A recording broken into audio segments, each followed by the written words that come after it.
Assalamualaikum warahmatullahi wabarakatuh. Minasan konnichiwa. Genki desu ka? Hai, perkenalkan nama saya Inayah Maulida. Saya mahasiswi dari Pendidikan Bahasa Jepang Universitas Muhammadiyah Profesor Dr. Hamka. Di video kali ini, saya akan membahas tentang cara pengelolaan sampah dan aturan pembuangannya di Jepang. Nah, sebelum kita masuk ke inti pembahasan, kita harus mengetahui apa itu sampah. Sampah itu apa sih? Sampah menurut Kamus Besar Bahasa Indonesia yaitu barang atau benda yang dibuang karena sudah tidak terpakai lagi. Sampah juga memiliki makna yaitu hina. Secara umum, sampah dapat diartikan sebagai bahan buangan yang tidak disenangi dan tidak diinginkan orang, di mana sebagian besar merupakan bahan atau sisa yang sudah tidak dipergunakan lagi dan akan menimbulkan gangguan terhadap kesehatan masyarakat dan lingkungan. Selanjutnya yaitu jenis-jenis sampah. Sampah terdiri dari dua jenis, yaitu sampah organik dan sampah non-organik atau sampah kering. Sampah organik adalah jenis sampah yang berasal dari jasad hidup sehingga mudah membusuk dan dapat hancur secara alami. Sedangkan sampah non-organik adalah sampah yang tersusun dari senyawa non-organik yang berasal dari sumber daya alam tidak diperbaharui. Contoh dari sampah organik adalah sisa makanan, buah-buahan yang membusuk termasuk kulitnya, karton, dan kertas. Lalu, contoh jenis sampah non-organik ada plastik, styrofoam, kaleng aluminium, logam seperti sendok dan garpu, kaca, dan keramik. Selanjutnya yaitu jenis sampah berdasarkan kemampuan diurainya oleh alam atau disebut dengan biodegradability. Jenis ini dibagi menjadi dua, yaitu biodegradable dan non-biodegradable. Jenis sampah biodegradable adalah sampah yang dapat diuraikan secara sempurna oleh proses biologi, baik aerob ataupun anaerob.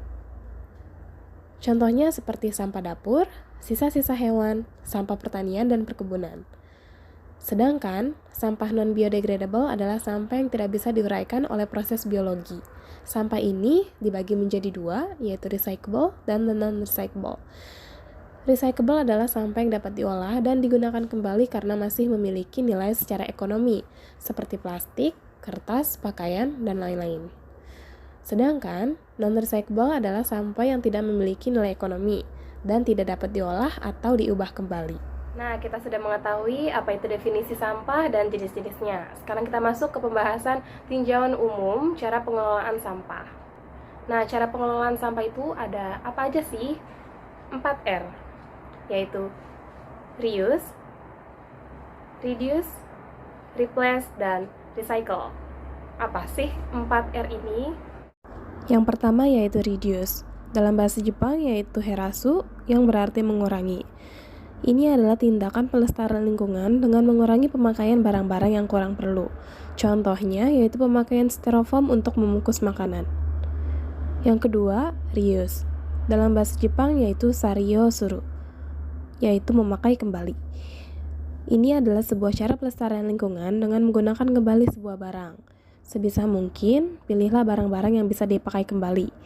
Hindari pemakaian barang-barang yang sekali pakai langsung dibuang. Yang ketiga yaitu recycle atau recycle, yang berarti mendaur ulang. Ini adalah cara dengan mendaur ulang kembali sebuah barang. Contohnya, kita dapat mendaur ulang sampah-sampah organik yang ada di rumah kita menjadi kompos dan lain-lain. Dan yang terakhir yaitu replace. Dalam bahasa Jepang yaitu kotowaru, yang berarti mengganti. Ini adalah cara melestarikan lingkungan dengan cara mengganti barang-barang yang hanya bisa dipakai sekali dengan barang yang lebih tahan lama dan lebih ramah lingkungan. Misalnya, kantong kresek plastik diganti dengan keranjang atau tas ekonomi seperti tote bag saat berbelanja. Nah, kita sudah belajar tentang tinjauan umum cara pengelolaan sampah. Nah, sekarang kita belajar tentang bagaimana sih masyarakat Jepang mengelola sampah di negara mereka.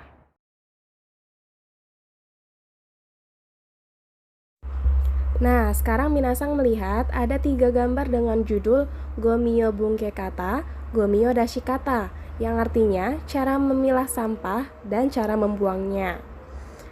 Masyarakat Jepang terbiasa untuk memilah jenis sampahnya terlebih dahulu sebelum membuangnya. Lalu juga ada aturan dalam pembuangan sampahnya.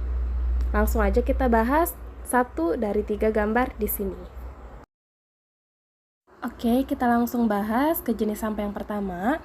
Di kotak pink itu terbaca moyasugomi, yang artinya sampah yang dapat dibakar. Jenis-jenisnya itu ada apa saja? Ada sisa makanan, plastik botol, ini plastik botolnya yang agak tebal ya.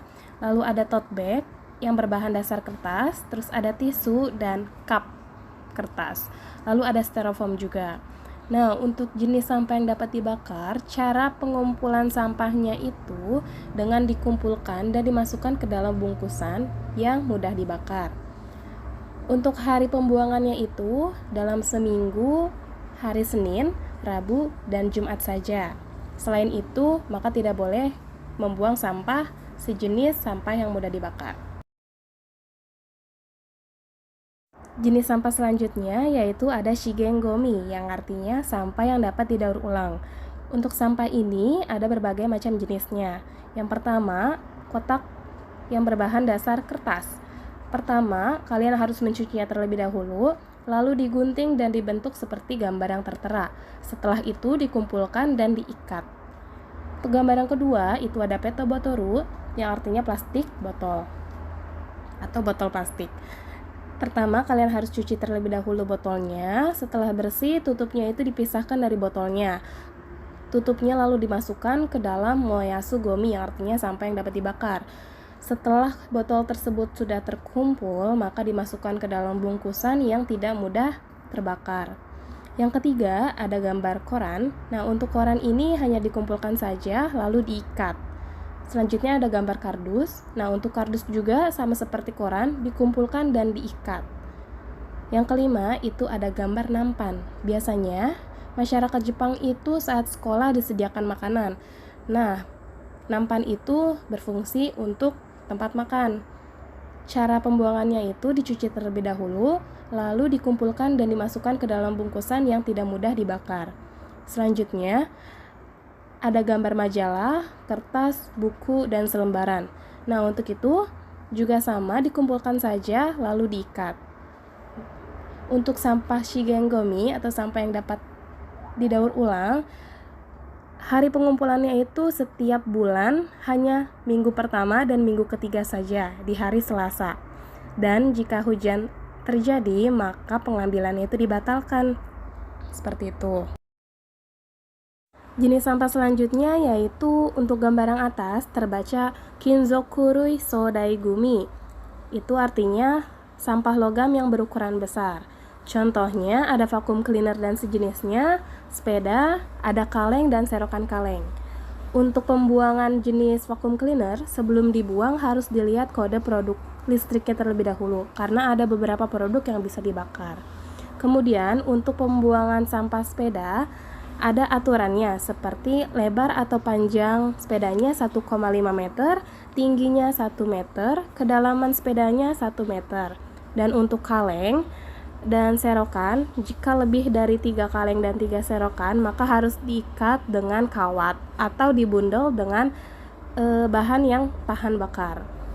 Selanjutnya yang di bawahnya itu ada kandenchi, yang artinya baterai. Di sini ada berbagai jenis baterai, dari baterai kotak, baterai bulat besar, baterai bulat kecil, dan sebagainya. Untuk baterai hanya dikumpulkan saja lalu dibungkus dengan bungkusan yang tahan api atau tidak bisa dibakar. Untuk hari pembuangannya itu dalam sebulan hanya di minggu kedua dan di minggu keempat hari Selasa. Jenis sampah selanjutnya yaitu akikang, yang artinya sampah kaleng. Di sini ada berbagai jenis kaleng, dari kaleng minuman, kaleng jus, kaleng bir, kaleng makanan hewan, kaleng makanan bayi, dan sejenisnya. Untuk pembuangan kaleng, kaleng tersebut harus dikosongkan terlebih dahulu. Dan jika kaleng tersebut kaleng semprot, berarti harus disemprotkan sampai habis terlebih dahulu isinya. Lalu dikumpulkan dan dibundel di dalam bundelan yang anti panas atau tidak mudah dibakar. Dan untuk jenis sampah kaleng ini, pembuangan harinya hanya di minggu pertama dan di minggu ketiga hari Kamis. Selanjutnya terdapat jenis sampah binrui, yang artinya botol kaca. Untuk botol kaca ini, pertama kalian pisahkan terlebih dahulu tutupnya, lalu botolnya itu dicuci sampai bersih. Di sini kalian lihat ada berbagai macam jenis botol ya. Nah, cara pembuangannya itu masing-masing botol dipisahkan, seperti botol yang berwarna coklat dipisahkan, botol yang berwarna dipisahkan, dan botol yang berwarna lain juga dipisahkan. Setelah itu dikumpulkan dengan sesama jenis warnanya dengan bahan yang tidak mudah dibakar. Nah, di bawahnya itu ada jenis sampah umitategomi yang artinya sampah yang berbahan dasar tanah liat atau berbahan dasar khusus. Contohnya di situ ada keramik dan lain-lain. Nah, untuk sampah jenis ini hanya dibundalkan saja dengan bahan yang tidak mudah dapat dibakar. Untuk sampah bindrui gomi dan umitate gomi, dalam sebulan hanya di minggu kedua dan di minggu keempat setiap hari Kamis saja. Terakhir, terdapat shushu shinai gomi yang artinya sampah yang tidak dikumpulkan. Artinya, petugas tidak mengambil sampahnya, melainkan kita yang membawa sampah tersebut ke tempat pembuangan khusus. Contohnya di sini ada gas, ada oil atau minyak, ada ban mobil, ada sepeda motor, ada racun, dan alat kesehatan seperti suntikan.